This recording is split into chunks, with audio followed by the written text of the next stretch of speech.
देखिए मुझे कोई कंट्री का नाम बता दें आप में से कोई कि जिसका अपने फिस्कल ईयर में ओपनिंग डेट स्टॉक जो है वो ज़्यादा है क्लोजिंग से, जिसका मतलब है कि हर पेमेंट जो करता है कंट्री अपनी एक्सटर्नल डेट की, वो या तो रोल ओवर होती है या रिन्यू होती है चंद हफ्तों में पे करके या महीनों में, और फिर वापस आ जाती है, या फिर नया लेंडर देता है पुराने को देते हैं। तो स्टॉक तो बनना तो नीचे जाना चाहिए। तो हमने भी इस तरह की बड़ी पेमेंट्स की हैं।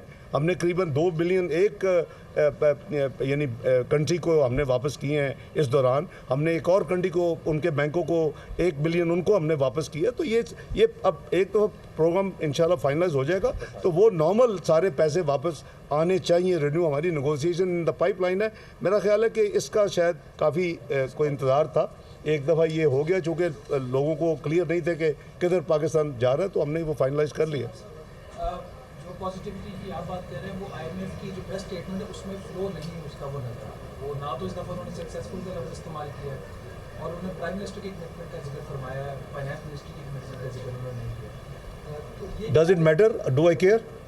नहीं तो सर वो क्या फर्क पड़ता है? Prime minister is the leader of the team. Cabinet तो उनकी है ना, गवर्नमेंट तो उनकी है। मैंने इससे इन चीज़ों में राना साहब ना ही पड़े तो अच्छा बताएं आप। जी जी जो थ्रू द टॉक्स उसमें एक इशू पाकिस्तान को फेस करना पड़ा, वो था ट्रस्ट जी। इसकी प्रॉब्ली वो उसको प्राइम मिनिस्टर का मेंशन करके, क्या ये वजह है कि वो PM से ये तो उनसे पूछे ना आप। गो एंड आस्क दिस सवाल। तो प्राइम मिनिस्टर की होती है ना, देखिए तो प्राइम मिनिस्टर की है। सेकंड जो आपने फरमाया जो टैरिफ का, उनकी तो पोजीशन क्लियर थी ना कि जो आपने हमसे क्लियर किया था कि जीरो फ्लो करेंगे इस फिस्कल ईयर, तो वो जीरो नहीं, वो 952 का प्लान है कि बाकी उसमें से सब्सिडीज वगैरह जो तो एक्चुअली टैरिफ अब इंक्रीज कितना होगा? ये नंबर्स आपको शेयर कर देंगे इन ड्यू कोर्स। अभी वो एग्जैक्ट नंबर्स नहीं है क्योंकि वो ज़ाहिर है पावर है जी। और जीरो भी नहीं था, 75। जी 75 बिलियन था, आपको याद होगा। ज़्यादा नहीं होगा टैरिफ इंक्रीज, वो 75 नहीं होगा, उस पर एडजस्टमेंट होगी। हो ही नहीं सकता वो। आई मीन आप अपने कैसे आपके 300 यूनिट तक जो आपके मेन कंज्यूमर्स हैं उसको आप यू कांट उस लाइफ लाइन कंज्यूमर को बोझ कैसे डाल सकते हैं? ये हमारी ये उनसे जो नेगोशिएशन और जो एग्रीमेंट हुआ वो मेरे नज़र सेटिस्फैक्ट्री है। Team is happy and satisfied. उसमें कोई लैक ऑफ कॉन्फिडेंस ये पिछली गवर्नमेंट के अपने बात कर ये राना साहब जो आपने बात की है ना, इसकी भी जिम्मेदार पिछली गवर्नमेंट है। क्रेडिबिलिटी गैप है, उनको ट्रस्ट नहीं है। वो कहते हैं कि जी ये इस मुल्क में एग्रीमेंट करने के बाद ना सिर्फ इम्प्लीमेंट नहीं पिछली हुकूमत ने किया बल्कि रिवर्स कर दिया। जब वोट ऑफ नो ट्रस्ट आया उनके खिलाफ तो उन्होंने कहा जी कि अब जाने लगे तो अब इसको उल्टा कर जाए। वो उसने बहुत डैमेज किया पाकिस्तान की रेपुटेशन को और पाकिस्तान की क्रेडिबिलिटी को, और इस टॉक्स में ये उसके ऊपर एक बहुत बड़ा असर है कि उनको श्योर नहीं है कि जी हम बात करेंगे, वो कहेंगे या एग्री करेंगे। तो उसका तो मेरा सिंपल जवाब है कि मुझे कोई बता दे कि जो हमने 20, 13, 16 लास्ट मुआहदे में जो PMLN की हुकूमत ने किया था, एक दफ़ा भी जो कमिटमेंट की पूरी नहीं की हो। कंसॉल्टेंट कमिटमेंट या तो आप करें ना, you should be bold enough not to agree if you don't intend to implement. So ऐसी बात नहीं है। जो हमने हार्ड नेगोशिएशन की है, सब कुछ किया है, लेकिन जो डूएबल है वो एग्री किया है। मैं इसीलिए उनको भी मैंने क्रेडिट दिया कि दोनों टीम्स ने अपनी अपनी पूरी कोशिश की है। हमारी टीम ने अब पाकिस्तानी अपने बहन भाइयों का और मुल्क की इंटरेस्ट को सामने रख के किया है। उन्होंने ज़ाहिर है कि उनका अपना होता है जो भी एजेंडा, जैसे जिसका आपने कोट किया 75 बिलियन, लेकिन it's not 70 going to be 75, mutually agreed. जी सर डॉक्टर साहब मुदस्सिर अली नाम दुनिया टीवी से। डॉक्टर साहब एक तो ये चीज़ क्लियर करते हैं कि ये इस मिल कब तक जाएगी। सेकंड नंबर पे सर ये बता दें कि जैसे आपने कहा कि सर्कुलर डेट गैस का फौरी ख़त्म करना होगा, गैस का सर सर्कुलर डेट नहीं आपने यू मिस अंडरस्टूड मी। मैंने बिल्कुल नहीं कहा कि गैस का फौरी ख़त्म करना होगा। उसमें मज़ीद इजाफा नहीं होना चाहिए गैस के सर्कुलर डेट में। उसकी जो इस वक्त फ़्लो है जो कि करीबन 270 बिलियन है, या जो उनका एग्जैक्ट नंबर वो पावर अपना पेट्रोलियम मिनिस्ट्री दे देगी, उसको आगे रोक देना है। सर्कुलर डेट इस वक्त कोई क्लियर करने की कमिटमेंट नहीं है, लेकिन आपको पता है कि हम अपनी एक्सरसाइज कर चुके हैं उसको रिड्यूस करने के लिए, लेकिन वो स्टैंड अलोन हम अपना करेंगे अपना काम, वो हमारे अपने इंटरेस्ट में। सवाल मेरा अभी कंप्लीट नहीं हुआ था डॉक्टर साहब यार काफ़ी अच्छे रिजल्ट आया लेकिन कल एक चीज़ बड़े तवातुर से कही जाती रही कि स्टाफ लेवल एग्रीमेंट नहीं हो सका, तो उसकी क्या? मैं अर्ज़ करता हूँ भाई, स्टाफ लेवल एग्रीमेंट होता है जब MEFP जो है वो एग्री हो जाती है और फिर लेटर ऑफ इंटेंट साइन होता है, उस पर फाइनेंस मिनिस्टर भी करता है, उसमें गवर्नर स्टेट बैंक भी करता है। This is the standard procedure. तो उसको कहते हैं स्टाफ लेवल एग्रीमेंट। तो इसके लिए हमेशा जब ये नेगोशिएशन वाला फेज़ ख़त्म होता है तो चंद दिन लगते हैं, उसमें 3-4 दिन लगते हैं जनरली। आई होप कि इससे ज़्यादा अब ना लगें, और वो हमारा इंशाल्लाह मंडे से काम शुरू हो जाएगा वर्चुअल मीटिंग के जरिए।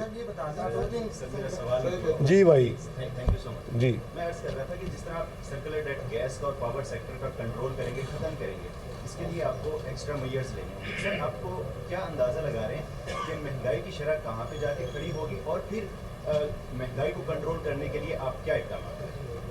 जी, इसको मेरा ख्याल है अप्रॉप्रिएट वक्त पे, अभी तो ये रात ख़त्म किया है, सुबह 3-4 बजे फारूक हुए हैं, तो मेरा ख्याल है हमें टाइम दें, हम वो कैलकुलेट करके बताएंगे। आपके पास बड़े एक्सपर्ट बैठे हुए हैं जो कैलकुलेट करके बता देंगे। हाँ जी, फाइनेंसिंग के ऊपर क्या टारगेट्स हैं हमारे? हाँ जी, एक्सटर्नल फाइनेंसिंग के ऊपर IMF से क्या मामला तय हुए, और दूसरा के साथ जो हमारा निस्कारी प्लान है उसके ऊपर क्या बातचीत हो रही है, और क्या हम आने वाले वक्तों में जो हवेली बहादुर शाह और उनकी प्राइवेटाइजेशन जी उनकी शेयर्स के अंदर भी उनकी इन्वेस्टमेंट आने का इनकार है? जहाँ तक भाई एक्सटर्नल रिसोर्सेज का ताल्लुक है, मैंने कहा कि एक तो वही जो सोर्स है हमारे फ्रेंडली कंट्रीज़ का कमिटमेंट्स हैं, उन्होंने पब्लिक स्टेटमेंट्स भी दी हुई हैं, और दूसरा जो प्राइवेटाइजेशन के हवाले से जो आइटम्स जिस पे आपने हवेली बहादुर शाह और बलूकी का जिक्र किया, दोनों ऑन ट्रैक है।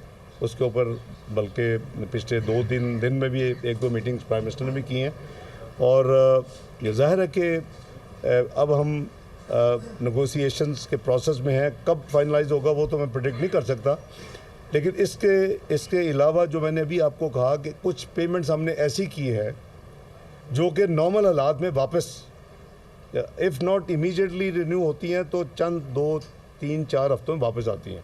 वो भी एक अमाउंट है जो कि इस प्रोसेस में काफ़ी क्यूमुलेट हो गया है, और हमारा प्रोसेस चल रहा है उन बैंकों के साथ, तो वो भी अमाउंट्स वापस आएंगे इंशाल्लाह। तो ये हमारा जो एक्सटर्नल को गैप जो है उसको हम बिल्कुल फिल कर लेंगे।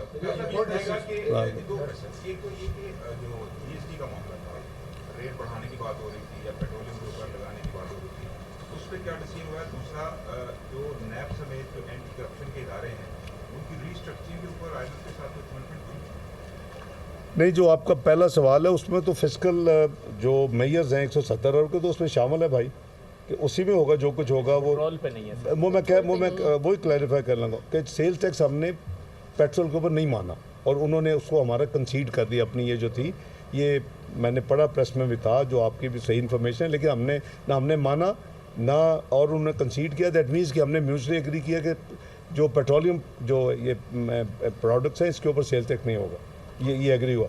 जहाँ तक जनरल सेल्स टैक्स का आपका तल्लक है, वो ऑब्वियसली 170 बिलियन में वो जो एक आप जाहिर है कि किसी चीज़ों में कुछ आप करेंगे ना, टिंकर करेंगे आगे पीछे, तो वो उसमें वो शामिल होगा। जो आपका सवाल है उसमें शामिल होगा। वो जो ही हम फाइनल करते हैं finance bill, obviously it matter of days, not लंबा, तो वो आपसे शेयर, तो आप किसी और को भी नहीं, उस पर तो that was not an agenda के नैब को रीस्ट्रक्चर करना, वो दैट वाज नॉट एन ये जब मैंने कहा ना, ये हमें जो अब फ्लो को रोकना है, उसके लिए जो भी पावर सेक्टर में जितना रोकना है वो 75 बिलियन पे नहीं आना, वो मैं दोबारा क्लैरिफाई कर रहा हूँ। तो उसमें जाहिर है कि ये सारी चीज़ें will be on the menu कि हमने कैसे किस चीज़ को करना। जी, आप 5-7 बिलियन डॉलर आने दें तो देखे सब बिजनेस एज यूजुअल शुरू हो जाएगा इंशाल्लाह। यार आपने शुरू में भी किया था ना, बाकी को मौका दें। मेरा सवाल ये है कि इस सारी बातों का एक सियासी पहलू भी है।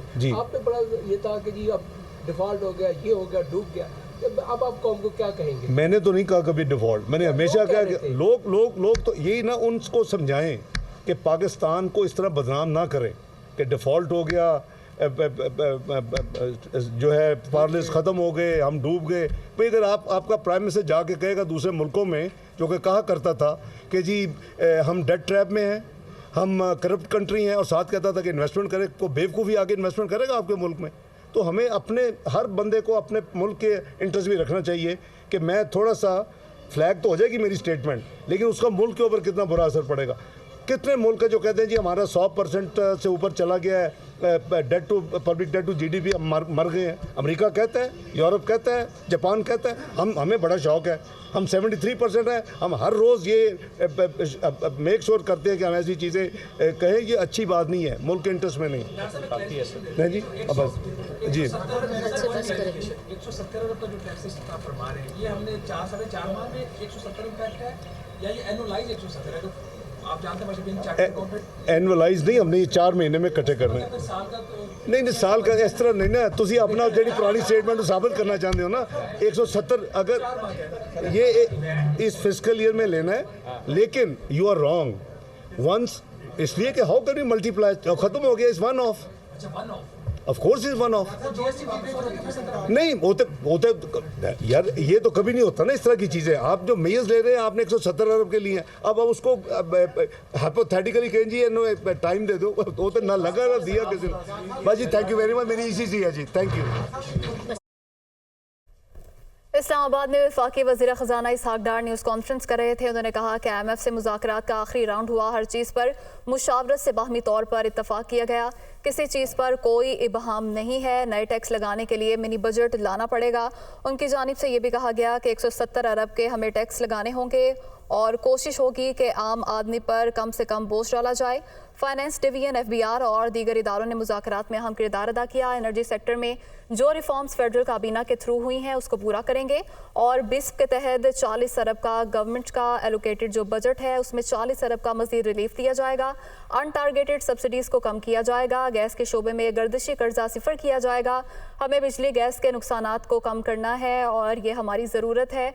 और ये भी कहा कि कोशिश है कि दूसरी बार IMF प्रोग्राम मुकम्मल करें, इन चीज़ों पर अमल करना पड़ेगा, इसमें कोई इबहाम नहीं है। IMF की किस्त मिलने के बाद मईशत पर मस्बत असरात मुरतब होंगे। टीम मुज़ाकरात से मुतमईन है, कुछ इस्लाहात पाकिस्तान के मुफाद में है, मुल्क में 5 से 7 बिलियन डॉलर आने दें, फिर इंशाल्लाह सब ठीक हो जाएगा। मिशन दौरे पर आया था और निकात पर तफसीली बातचीत हुई और IMF का एलामिया भी इस हवाले से सामने आया है। वफाकी वज़ीर ख़ज़ाना इसहाक डार ने न्यूज़ कॉन्फ्रेंस करते हुए कहा कि ये पुराना मुआहिदा है जो कई बार सस्पेंड हुआ, इसी पर बात करेंगे। Head of business desk Haris Zameer हमारे साथ मौजूद हैं।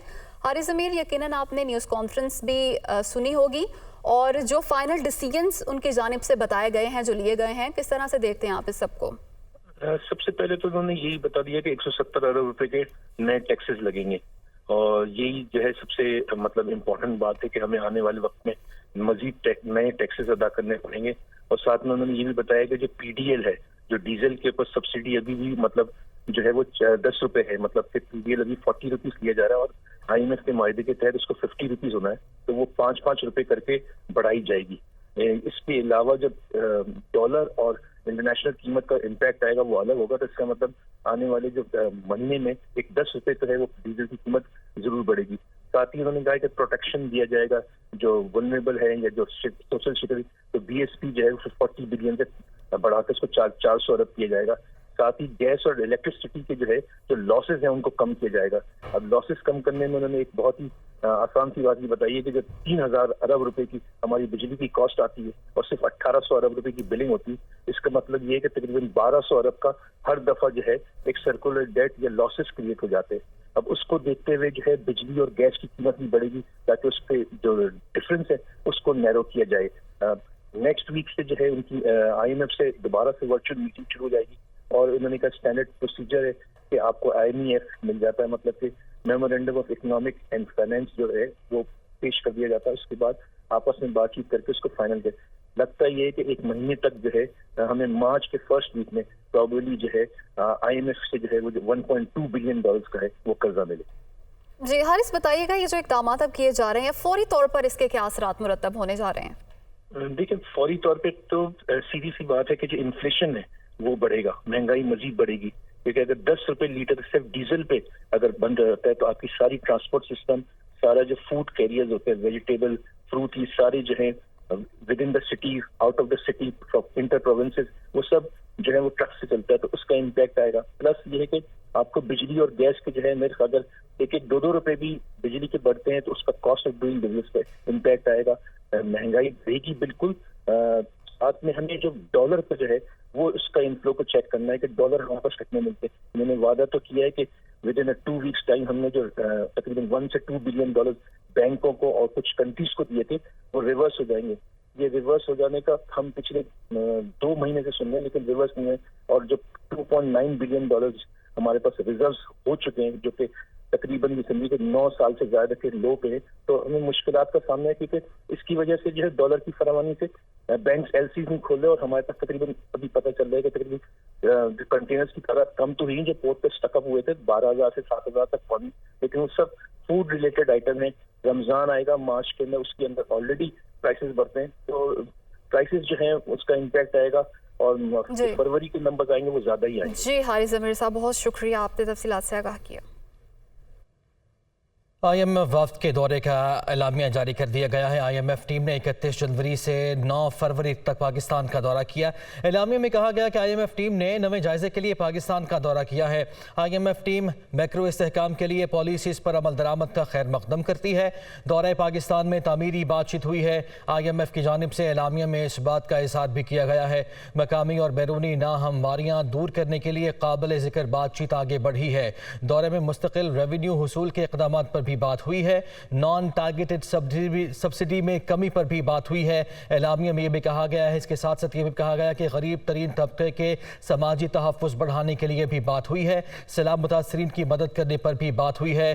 फैसलों को पॉलिसीज़ पर बर वक्त अमल दरामद से पाकिस्तान में मैक्रो इस्तेहकाम आएगा। IMF की जानिब से जो एलामिया जारी किया गया है उसमें यह भी कहा गया है मैक्रो इस्तेहकाम पायदार तरक्की के लिए सरकारी शराकतदारों से माली मदद पाकिस्तान के लिए ज़रूरी है।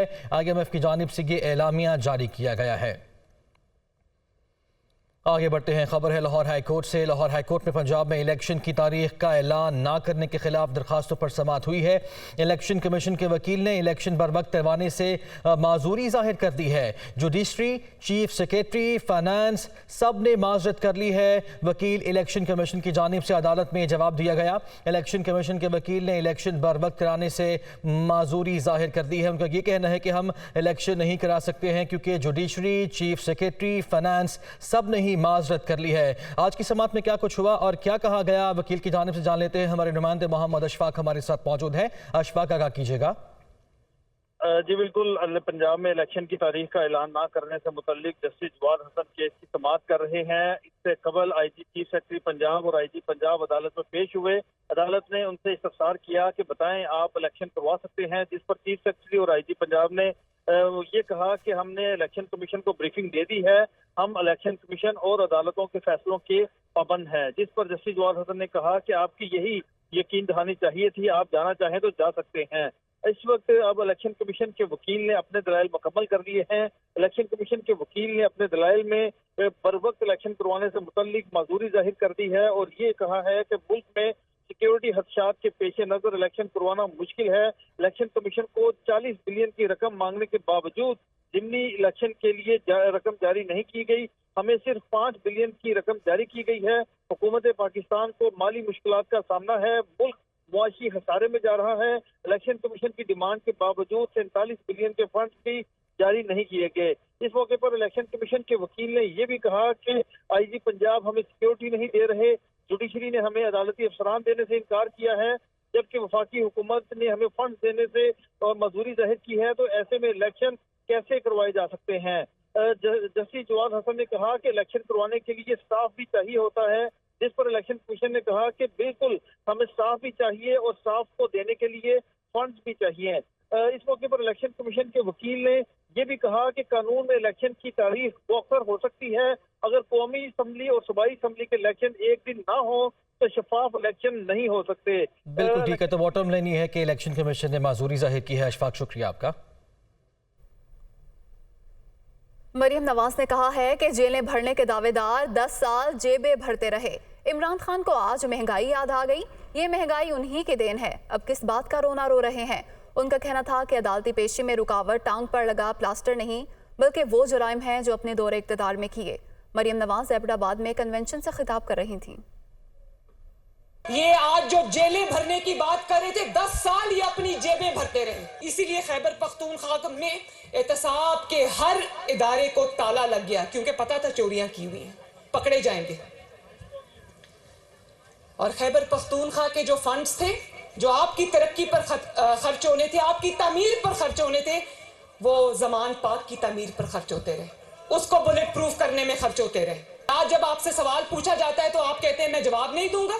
मुआवजा होगा तो शहबाज शरीफ के पंजाब के 10 साल और इमरान खान के खैबर पख्तूनख्वा के 10 साल का मुआवजा होगा। मुआवजा करना है तो नवाज शरीफ के 4 साल और इमरान खान के 4 साल का मुआवजा होगा। तो लोगों को लग पता जाएगा कि इस मुल्क की, इस सूबे की बर्बादी का जिम्मेदार इमरान खान है। बात सिर्फ नीयत की है, बात सिर्फ खिदमत की नीयत की है। ना इनकी नीयत साफ है और ना इनका दामन साफ है। जिस गिरोह के साथ मिलके इसने नवाज शरीफ को निकालने की वारदात की, उस गिरोह का सरगना इमरान खान है। आज तुम किस महंगाई का रोना रो रहे हो? ये तुम्हारी देन है। नवाज शरीफ के 4 साल में पाकिस्तान यूं जा रहा था, इमरान खान के 4 साल में पाकिस्तान यूं जा रहा है। अभी 2 दिन पहले तक कह रहा था मुझे आसिफ जरदारी साहब ने मारने की साजिश की है, अब कह रहा है कि मुझे एजेंसीज ने मारने की साजिश की है।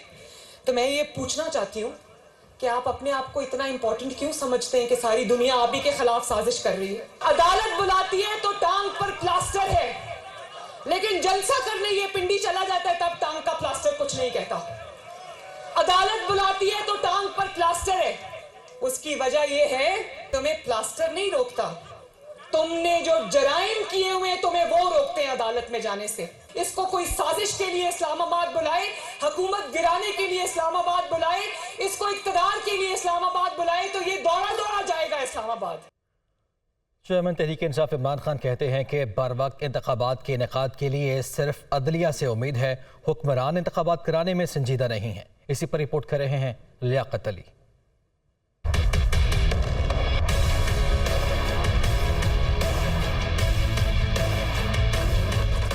ज़मान पाक में सहाफ़ियों से मुलाकात में पाकिस्तान तहरीक इंसाफ के चेयरमैन इमरान खान का कहना था कि पाकिस्तान में आइन की बालादस्ती का रास्ता सिर्फ अदलिया के पास है। मौजूदा हुकूमत तो इंतखाबात करवाने में संजीदा नहीं, आम इंतखाबात में पार्टी टिकट सिर्फ वफादार लोगों को देंगे। मौजूदा आर्मी चीफ से मुलाकात के हवाले से सवाल पर इमरान खान ने कहा कि ताली एक हाथ से नहीं बल्कि दोनों हाथों से बजती है।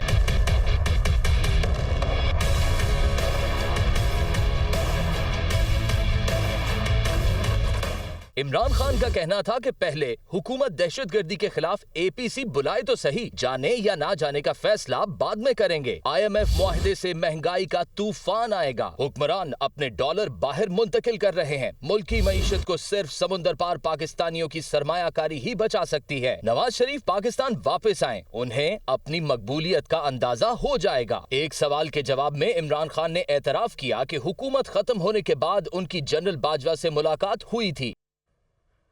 खैबर पख्तूनख्वा का रुख कर लेते हैं, जहां पे सवाल ये है कि इंतखाबात कैसे कराए जाएं। निगरान हुकूमत के सामने 2 बड़े चैलेंजेस आ गए हैं। एक तरफ माली बहरान, जबकि दूसरी जानिब अमन व अमान की अबतर सूरत हाल है। इलेक्शन होंगे या नहीं, गवर्नर और निगरान वज़ीर आला ने सर जोड़ लिए हैं। इसी पर आबिद हमीद की ये रिपोर्ट देखिए। पाकिस्तान तहरीक इंसाफ ने खैबर पख्तूनख्वा में अपनी 2/3 अक्सरियत पर मबनी हुकूमत खत्म की और मुशावरत के बाद मोहम्मद आजम खान को निगरान वजीर आला बनाया। तहरीक इंसाफ का मकसद PDM की मरकजी हुकूमत पर दबाव डालना और 90 दिन में इंतखाबात कराना था, लेकिन निगरान हुकूमत बनते ही कुछ ऐसे मसाइल आड़े आ गए हैं कि अब किसी से बनाए नहीं बन रही।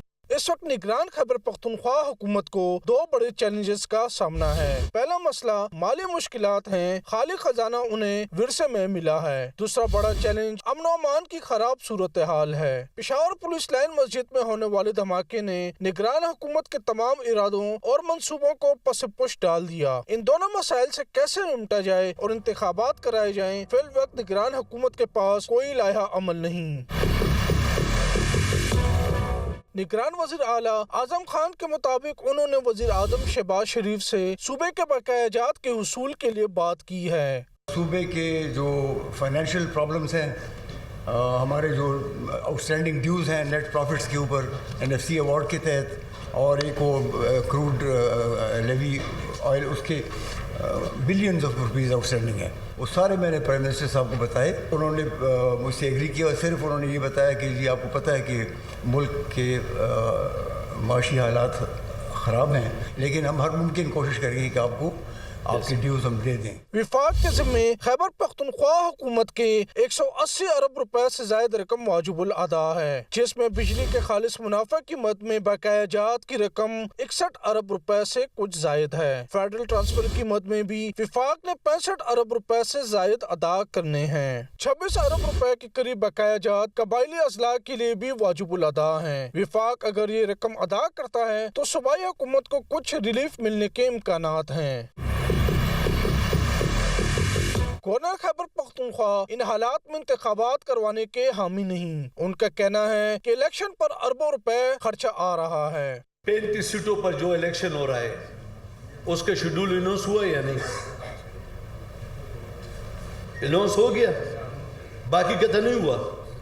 उसके लिए तकरीबन 16 अरब रुपए मांग रहे हैं और उससे 30 या 35 दिन बाद दूसरा इलेक्शन है, उसके लिए 28 अरब रुपए मांग रहे हैं और उससे 3-3.5 माह बाद फिर इलेक्शन है, उसके लिए 56 अरब रुपए मांग रहे हैं। निगरान हुकूमत की ये माली मुश्किलात अपनी जगह, लेकिन 90 दिन के अंदर इंतखाबात कराना भी एक आईनी अमल है जिसके लिए सलाह व मशवरे जारी हैं। तज्ज़ियाकारों के मुताबिक माली मुश्किलात और अमन अमान की मौजूदा सूरत हाल में निगरान हुकूमत के लिए पुरअमन इंतखाबात का इनेकाद एक बड़ा चैलेंज होगा। कि अब हमें फैसला करना होगा कि हमें इलेक्शन करवाना है या नहीं करवाना। अगर इलेक्शन कमीशन कहता है कि इलेक्शन करवाना है तो फिर तो सारी जिम्मेदारी सूबाई हुकूमत की होगी कि उसने किस तरह इस चैलेंज को एक्सेप्ट करना है और अमन व अमान की सूरत हाल को बेहतर करके लोगों को ऐसा माहौल देना है जिसके अंदर वो आराम से आएँ और अपना वोट पोल कर सकें। इलेक्शन कमीशन की जानिब से इंतखाबात की तारीख दिए जाने की सूरत में निगरान हुकूमत विफाक पर पैसों की अदायगी के लिए यकीनन मजीद दबाव डालेगी। निगरान हुकूमत के मसाइल अपनी जगह, लेकिन पाकिस्तान तहरीक इंसाफ 90 दिन के अंदर इंतखाबात का इनेकाद चाहती है, जिसके लिए पेशावर हाई कोर्ट में एक रिट भी दायर कर रखी है। कैमरामैन कामरान अली पराचा और नासिर नईम के साथ आबिद हमीद, दुनिया न्यूज़, पेशावर। सुपर टैक्स निफाज के खिलाफ केस, पाकिस्तान से रोजाना $4 करोड़ स्मगल होते हैं। चीफ जस्टिस की जानिब से रिमार्क्स दिए गए, हर एक को मुल्क के मफाद के लिए अपने आप को बेहतर करने की ज़रूरत है। चीफ जस्टिस ने कहा कि हुकूमत फॉरेन करेंसी की बैरून मुल्क स्मगलिंग को रोकने के लिए इकदाम करे तो सूरत हाल बेहतर हो सकती है। तफसीलात जानेंगे नुमाइंदा आमिर सईद अब्बासी से। आमिर, बताइएगा।